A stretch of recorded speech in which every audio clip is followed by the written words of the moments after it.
What I wanted to share is that whatever domain you're in, whatever you're doing in real estate or else, you keep educating yourself. You keep having more and more experience. And the more experience you gain, the better able you are at solving problems. Have you been thinking about buying your first rental property for some time, or do you already own a bunch of properties?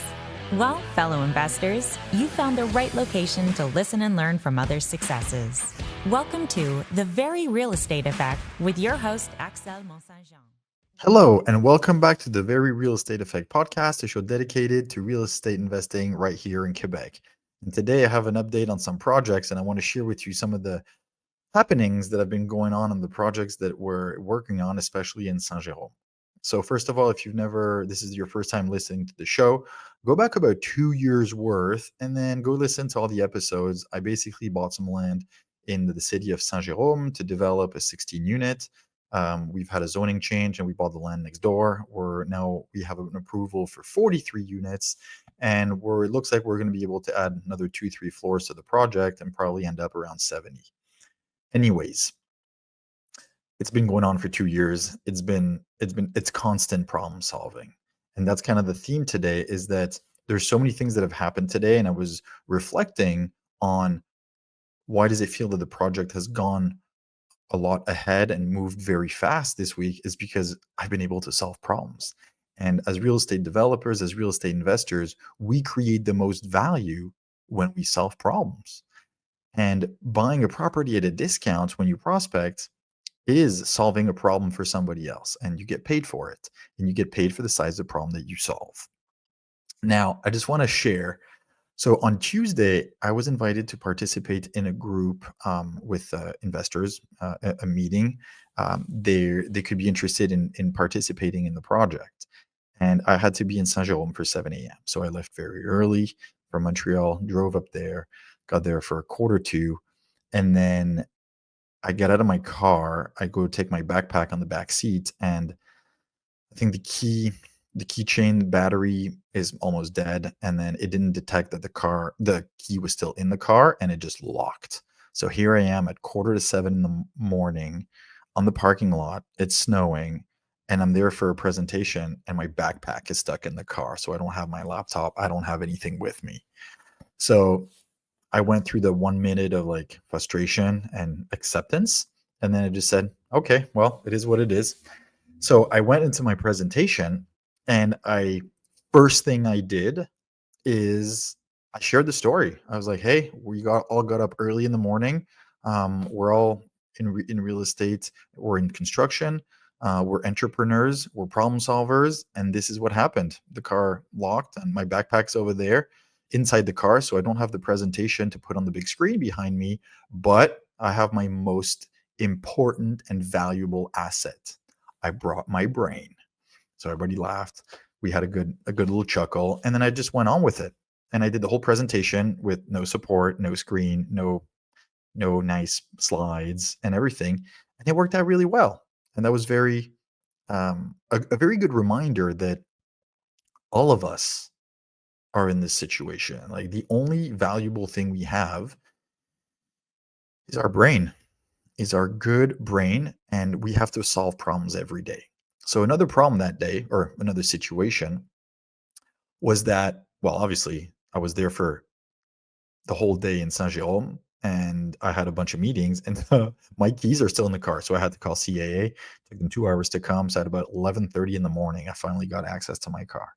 Anyways, I had to go pay city taxes. I had some meetings up there. I met with the CEGEP.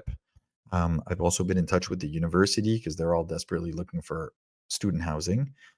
And then I went to the hospital because I've heard from the foundation. I had met someone from the foundation of the Saint-Jérôme Hospital that they're always looking for housing because they have a lot of staff that goes between Mont-Laurier and Saint-Jérôme, and they're looking for housing, and it's always been a constraint for them.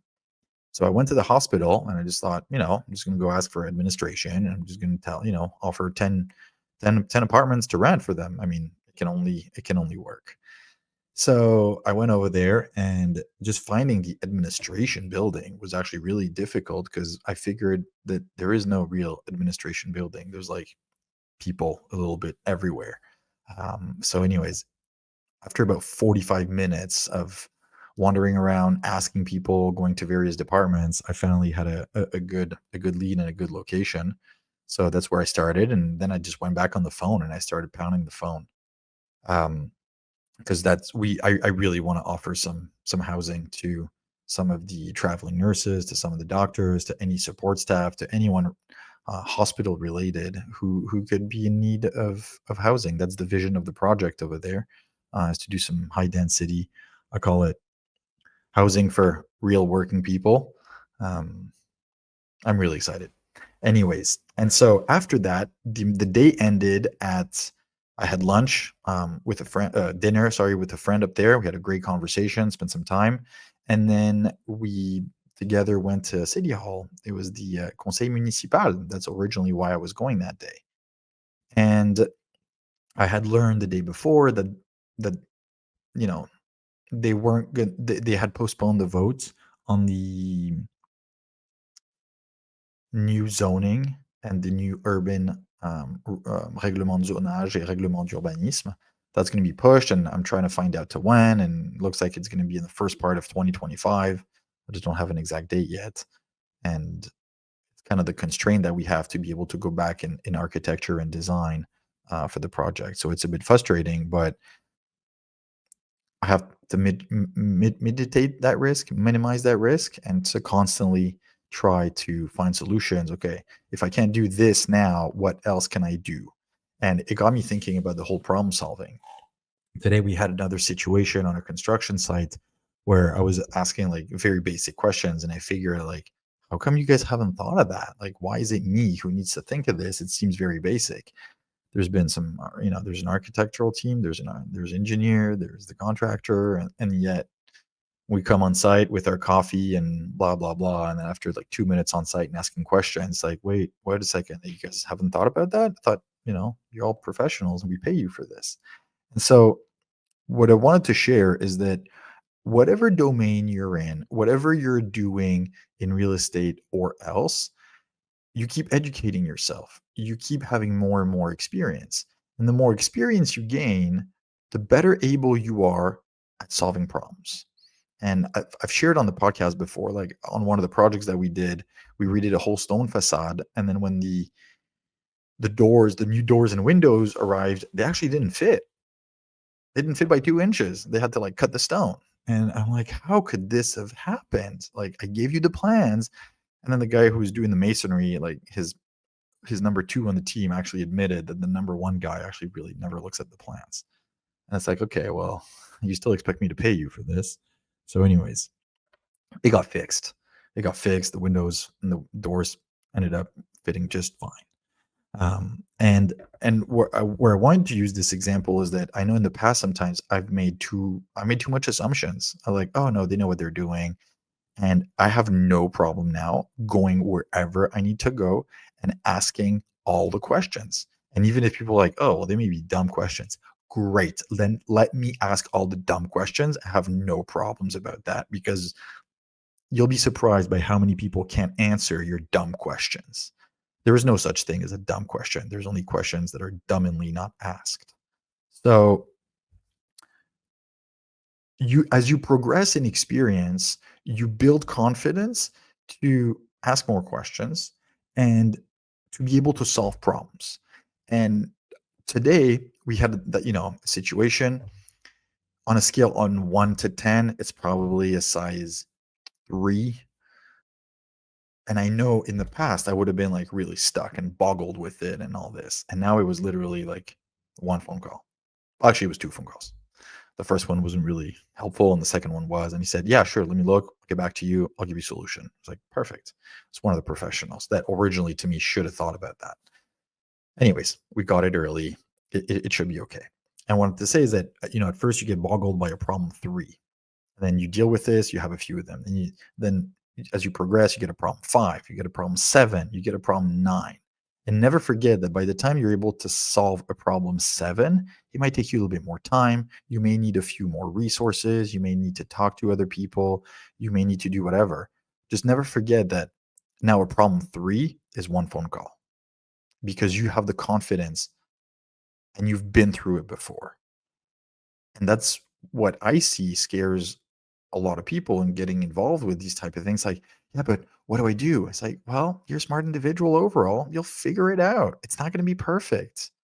It's not going to be necessarily as fast as you'd like, but you learn so much along the way that, yeah, it might be tough for the first one, but for the second one, the third one, the fourth one, it's going to be just fine. You just need to learn how to be comfortable with the uncertainty. And to me, that's really what it comes down to now is being able to live with and to cope with that level of not exactly knowing and constantly feeling like, oh my God, I'm going to have to figure this out and let them know as soon as possible on what to do because you're able to do that. And if I can do it, you can do it. I'm not particularly smart or capable or anything. It's just that I might have spent a little bit more time on you going at it. So please remove some of that fear, get involved in small projects, and you'll figure it out. Surround yourself with a good team, learn, you'll be able to. And just most importantly, be kind to yourself. Because if you beat yourself thinking like, oh, I should have known, or I should have done this, or I should have done that, it's not really helpful either. If you would have known you should have done that, you would have done it. But it didn't. So you're at where you're at. It's okay. It's not what happens, it's what you do about it. On this wonderful note, I'll let you get back to work. I'll let you go back to driving and keep thinking about all the things that you've done in the past that led you to where you are now and how much more able, capable, and confident you are. You're just at the beginning. Keep going. And as usual, research your market, make some offers. Thank you. And I'll talk to you next week.